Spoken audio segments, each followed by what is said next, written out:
हम तक कृपा दृष्टि रखते हुए तो के कल सूर्य उदय तक का जीवन दान देले रहली, परंतु तोहर मैया के ई स्वीकार नहीं। यही खातर तोहार अंत अब्बे यही क्षण हुई।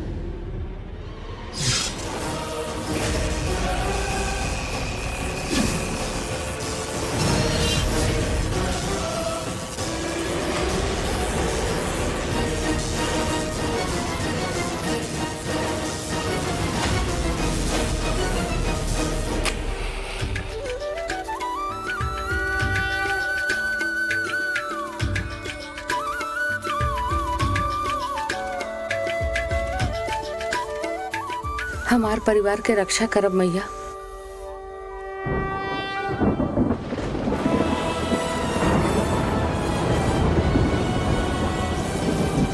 ओ मैया, छठी मैया, मैया,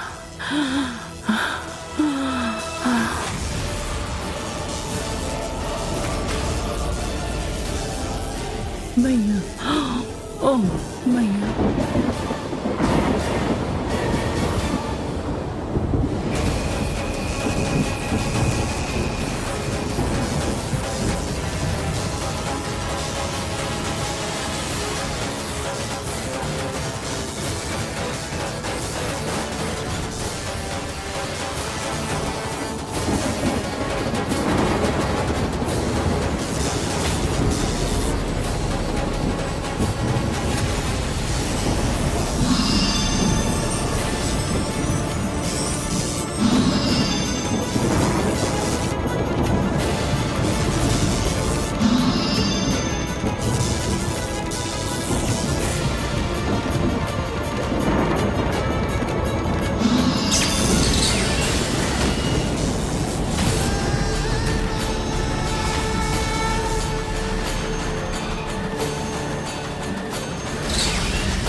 ई रूप हमार हर भक्त में हमार शक्ति के जोत होखेला कृतिका माता।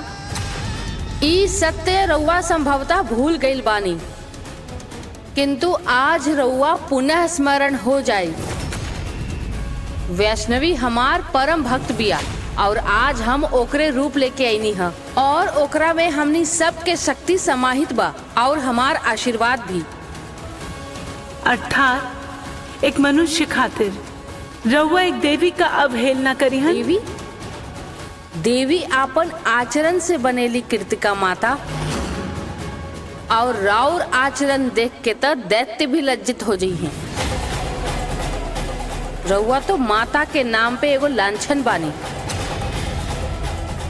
यही खातिर रउआ के ना देवी कहलावे के अधिकार बा और ना ही स्वर्ग लोक में वास करे के। आज हम रउआ के राउर कुकर्म के दंड दिहब। आज वैष्णवी के ना राउर अंत हुई।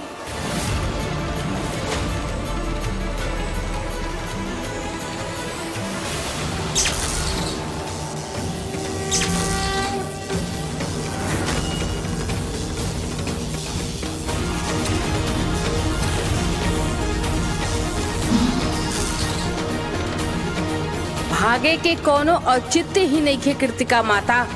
आज रउआ हमरा से बच ना पाए। यमराज के वापस भेजे खातिर तो सावित्री जैसन सच चाहिए, और उ रउआ में कहा।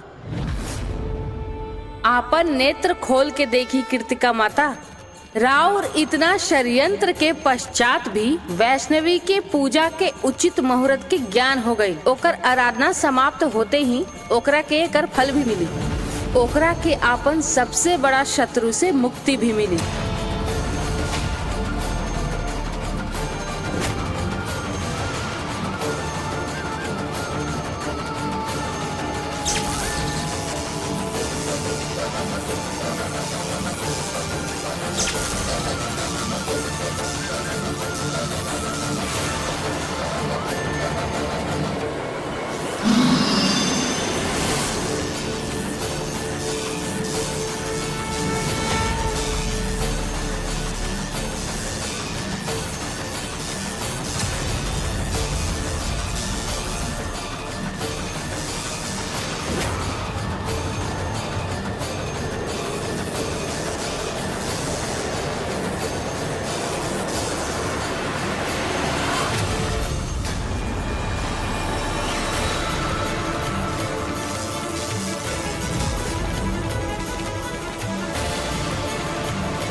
ब्रह्मा सन्नित्यानगतं पद्मासितकरत्तवा शुभदास्तु सदा देवी स्कंदमाता यशस्विनी।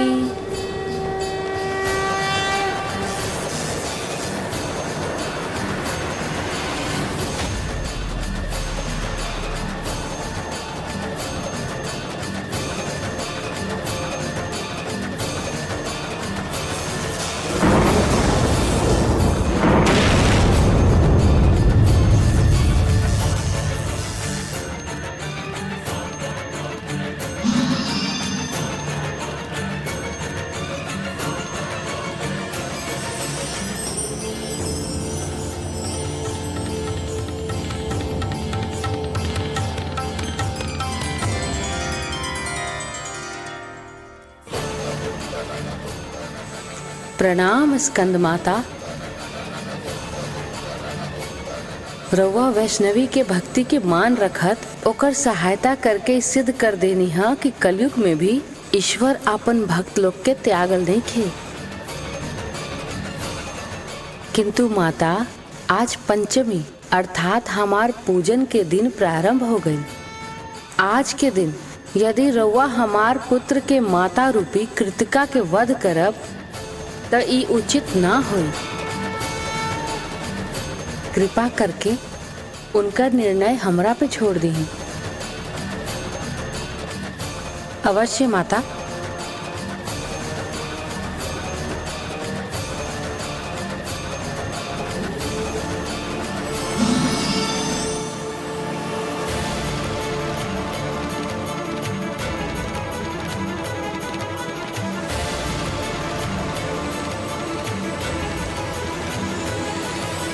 मैया स्कंद माता कृतिका माता के बचा लेनी।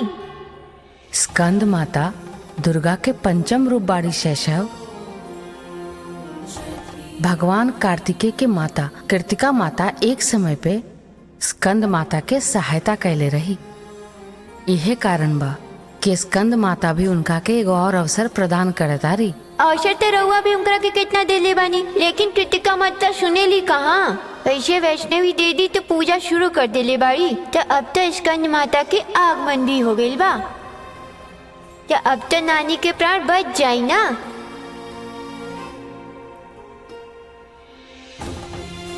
अब तो सब वैष्णवी पे ही निर्भर करेला। ओकरा के अपन पाठ शीघ्र पूर्ण करे के पड़ी, काहे कि जानकी के पास अब ज्यादा समय ना हो और करुणा से पाठ पढ़ के ही जानकी की जान बचावल जा सकेला। और जब वैष्णवी पाठ पढ़ के पवित्र जल एह माया जाल पे छिड़क दी तबे ये जाल टूटी। बाकी री सब कुछ सूर्योदय से पहले ही होके के चाहिए, वरना जब सूरज के पहला किरण ई जाल पे पड़ी सब कुछ समाप्त हो जाए।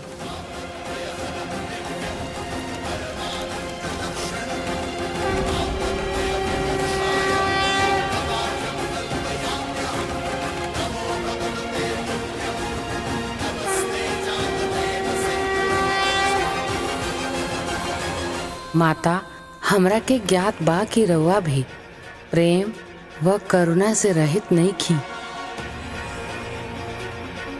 जौन मोह से रउआ कार्तिकेय के पालन कर ले बानी, ममता के अतिरिक्त और कुछ न हो सकेला। किंतु रउआ करुणा व दया के मार्ग त्याग के यदि कुकृत्य करब तो अपन काल के निकट पाइब। हम रउआ के पुनः स्मरण करावतानी कि पूजनीय भय दिखा के ना बनल जा सकेला। ई भाव तो भक्त के भीतर अपन सुकर्म, सत्य और प्रेम से गर्भित करल जाला। किंतु यदि रउआ पापियों के साथ खड़ा होके पूजन करवावे के चाहतानी तो ई तो संभव बा। यही खातिर कहतानी अभी भी समय बा, सत्य के साथ दीही और मानव जाति के कल्याण करी। यदि रउआ इसे करब तो सबसे अधिक प्रसन्नता हमार पुत्र कार्तिकेय के होई।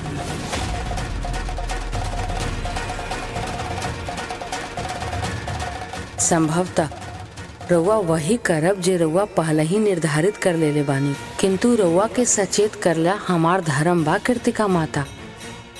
हमार पूजन के दिन हम कोनो माता के साथ कोई अन्याय ना होके देहब।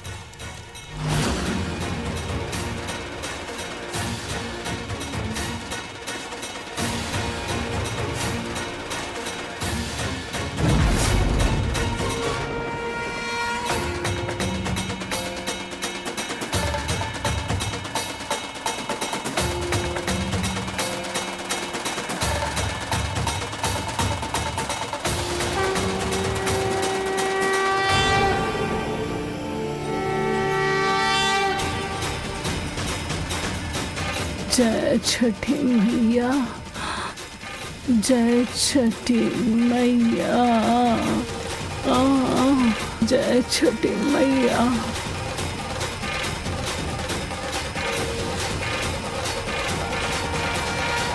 एगो माँ बानी जौन अपन पुत्री के वियोग में जीवन व्यतीत कर ले बाड़ी। एगो बेटी बाड़ी जेकरा अपन जन्म देवे वाला माँ के बारे में जाने के बा, और एगो रउआ बानी जे दोनों के कष्ट पहुँचावे के एगो भी अवसर ना जाए देनी। रउआ अपन पूरा शक्ति लगा ली कृतिका माता, बाकी ई विपदा में हम जानकी और वैष्णवी के साथ अवश्य देहब।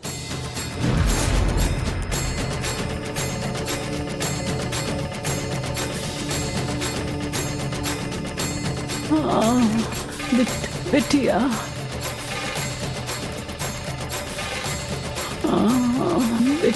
बिटिया, बिटिया, बिटिया।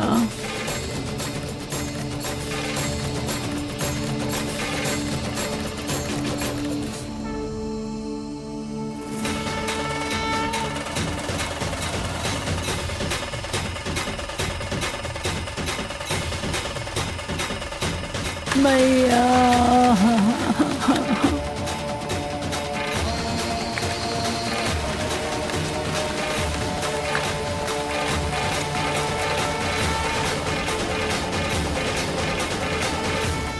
कहले रही ना शैशव, करुणा से ही माया जाल टूटी। स्कंद माता के करुणा से ही ई वर्षा भइल और अग्नि बुझ गई।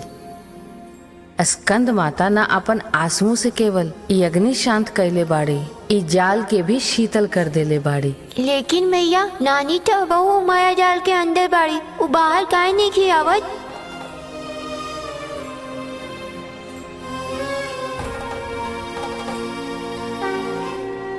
काहे कि माया जाल के तोड़े के क्षमता खाली वैष्णवी में ही बा। पूजा के पश्चात पवित्र जल के छिड़काव करके ही ई गोला के तोड़ल जा सकेला शैशव। लेकिन दीदी के तो इस संदर्भ में कुछ ज्ञाते नहीं थे। अगर वो गोला पे जल ना डली तो फिर तो सूर्योदय के साथ ही ई माया जाल और जाल के अंदर बंधक ई जानकी दोनों के ही अंत हो जाए।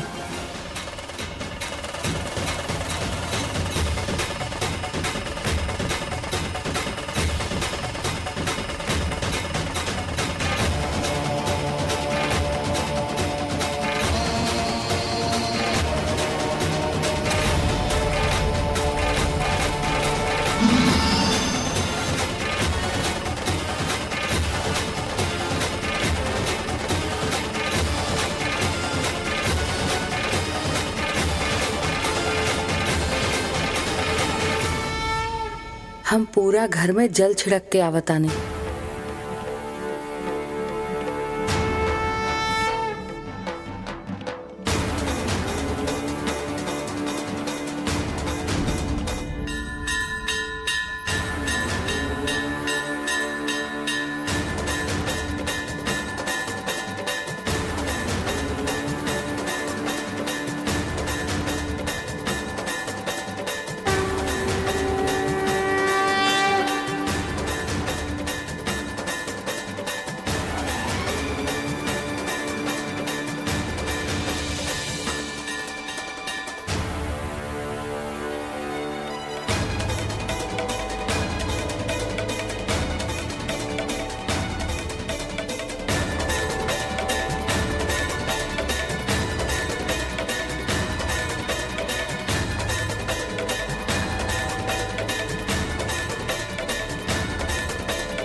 इका होखता के हमार पल्लू खींचता। यहाँ कहाँ चलल जाता नहीं हम। फूल हमरा के खींचता। के बानी रहुआ, के बानी, हमरा यहाँ काहे लेके आयल बानी। कहीं मैया के कोनो इशारा तो नहीं किया। मैया ई रहुआ बानी।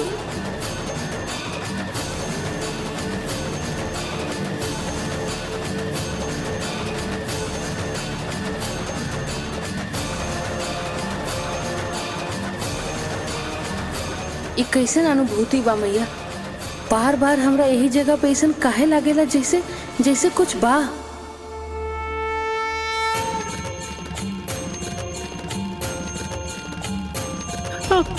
बिटिया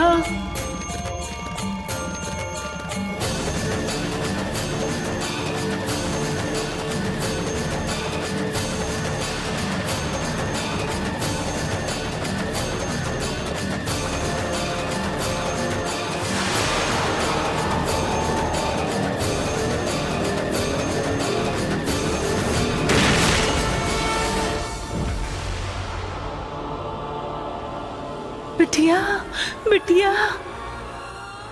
हमका बचा ले लू तू। काकी रवा रवा रवा ठीक बनी ना काकी। रवा बिल्कुल ठीक बनी ना। अरे का फूट गई, अरे का फूट गई। अरे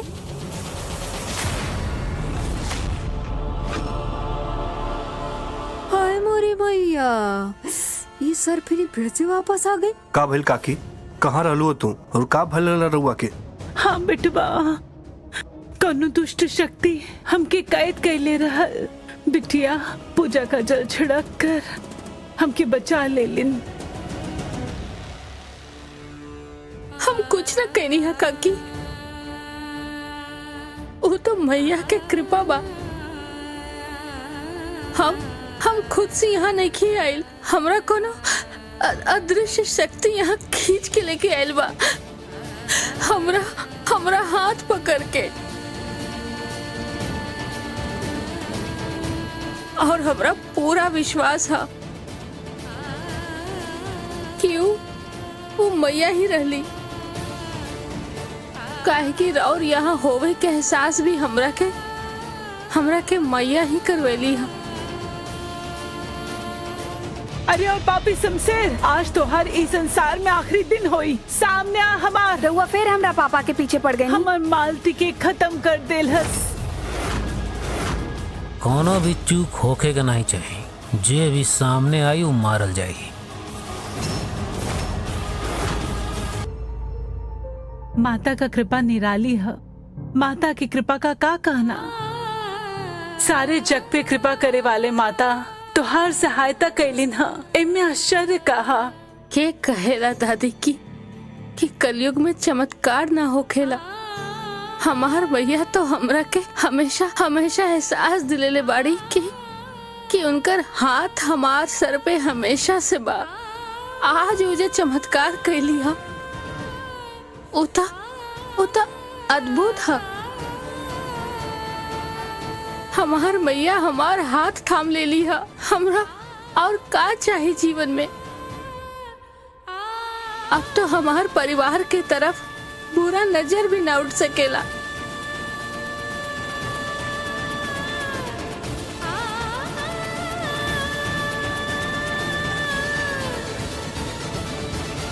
काकी चली रहुआ, अंदर चली, आराम करें। हक गए रहुआ।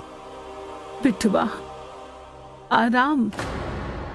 अब हमके ओ दिन तक आराम ना मिली जे दिन तक ओ पापी ओ हत्यारा की सजा न मिल जाए। अरे मोरे मैया, मम्मी जी, ये बुढ़िया रहुआ के पहले से ज्यादा सियानी नहीं खिलाकत का? सजा के दिया के बा? हमार बिटिया के हत्यारा के, वो पापी के, वो शमशेर के, वो हमार बिटिया की हत्या कैले है।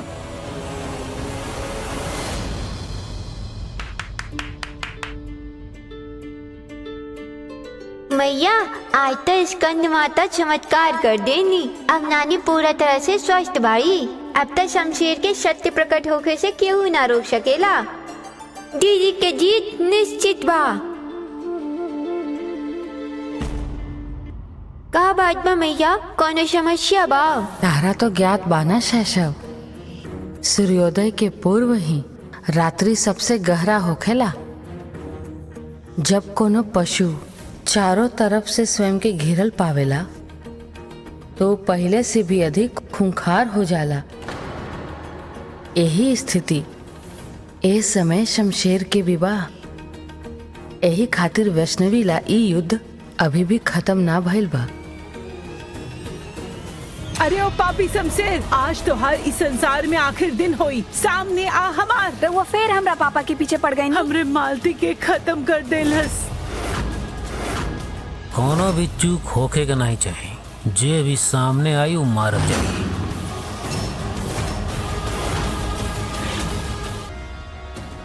अरे ओ पापी शमशेर, कहाँ छुपल बाड़े तू? आज तो हर इस संसार में आखिर दिन होई। सामने आ हमार। ओ गॉड, रउआ फिर हमरा पापा के पीछे पड़ गई नी। अरे कैसे आईली हो, के लिए आयल हो इनका के? अरे रउआ लोगन के समझ नहीं किया आवत। मेंटल हॉस्पिटल ले जा इनका के, यहाँ के इलाज की जरूरत बा। इलाज हो चुकल हमार। जब वो काली शक्ति हमके कैद कैले रहल तब वहाँ हमें एक दूसरे दिव्य शक्ति होए का भी एहसास भइल रहे। मैया का शक्ति भइल और उहे हमार बुद्धि फिरैलिन हा। हमके ठीक कर देलिन। ओकरे बाद ही हमके सब याद आ गई। कैसे ओ पापी हमार सब कुछ हड़प लेलस। हमार बिटिया से शादी का झूठा वादा करके ओके गर्भवती कर देलस।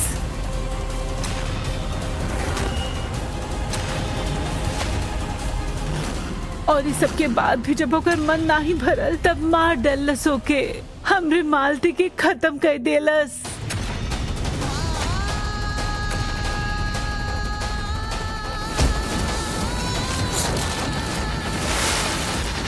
मतलब हम सही रहनी है। मालती वर्मा ही नानी की बेटी रहली है, जिकरा के शमशेर चाचा मारले रहनी है। तो का हम ही बच्ची बानी जिकरा के शमशेर चाचा छीनले रहनी है? हमार पुस्तैनी गहना का दुकान रहे। मालती बिटिया ही ओके संभालत रहलन। वर्मा सुनार का नाम चलत रहे पूरे बाजार में। उहो ना रहे दहलस पापी हमरे पास। ओ आदमी के कारण हमार परिवार उजड़ गई। हम सड़क पे आ गईली। कहाँ है वो हत्यारा? कहाँ है? लेके आवा के हमरा पास। कहाँ है? लेके आवा, लेके आवा। काकी काकी, रवा के आराम की जरूरत बा। रवा शांत हो जाए। ना छोड़बू कातिल के। ओके हाथों हमार नातिन और बेटी का खून लगल हा। मार देहलस दोनों के। अगर नानी की नातिन मर चुकल बाड़ी तब फिर हमार का रिश्ता बा इनका साथे? काहे आवता उस सपना हमरा के?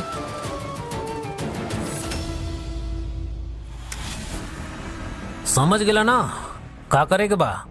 कोनो भी चूक होके के नहीं चाहिए।